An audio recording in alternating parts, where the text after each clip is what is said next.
It has been a privilege to be your eyes and ears to what's happening in this big, beautiful world of ours. We've not had someone anchoring the news on a permanent basis, and we can announce today it's going to be Robin. Wow! Hope you had a good weekend, everyone. I'm Robin Roberts. Good morning. Good morning. Good morning, everyone. Good morning, America. I feel like I'm on top of the world. There are over 200 game reserves and national parks here in South Africa, 17 alone in the Joburg area. I remember the first time I said this. Good morning, America. Still exciting. That's the news and weather at 7:16. Charlie and Diane, do I get double pay for doing the weather along with the news? Just checking. Nope. I owe a lot to Charlie and Diane.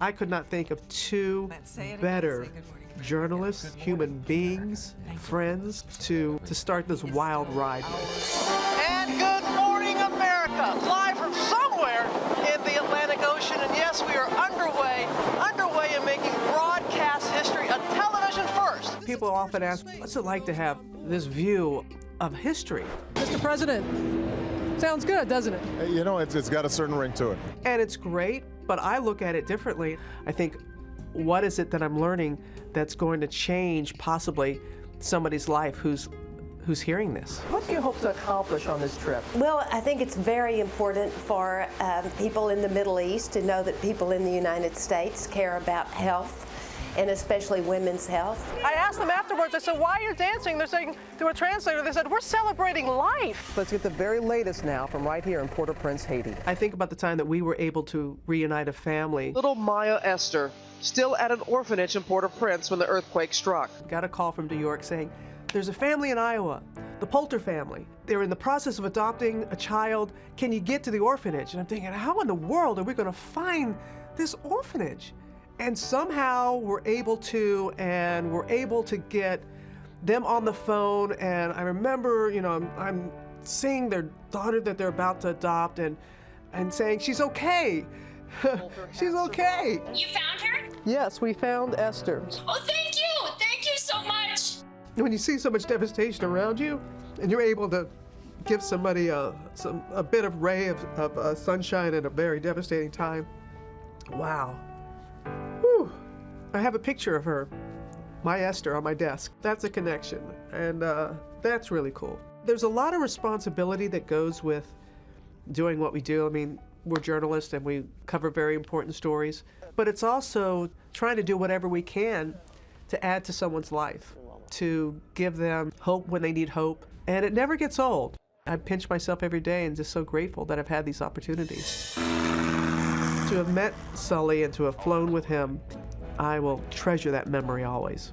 Can you imagine what it was like to be at the controls with the pilot responsible for the miracle landing on the Hudson? I actually witnessed the miracle landing.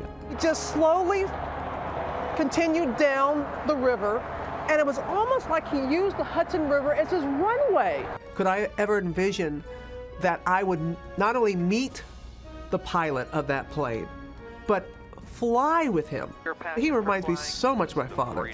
I mean, there's something about pilots. They're cut from a different cloth. Aviation has always been something that I have thought about as one of the experiences I will always remember is the time I went to Tuskegee, Alabama. It was a fantasy series. And I said, you know what? I want to fly a plane like my daddy did. He was a Tuskegee Airman. Dad, this is for you. Oh boy. This is quite a view up here. Look at that sunset. Wow. And what a great experience that was. It was a way to share with people something that was very personal, but also was a teachable moment. Life is a journey, not a destination.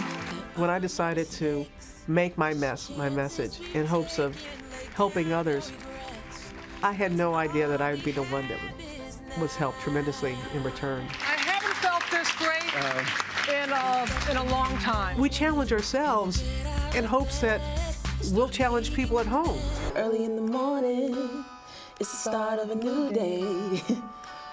New hopes, new dreams, new ways. Sing that, girl. When I tell people that I wrote a song with NDRE, you know how that came about? We took a test. It was determined that I would either be a songwriter or a stand-up comedian. I chose to be a songwriter. All we have is now. real comfort level when you know you've got this terrific safety net. And I look around me every morning and I see these 4 wonderful safety nets. I look forward to seeing George and Lara and Amy and Ginger. Robin. Bum, bum, bum. I love that we are indeed family. You know how to throw a party.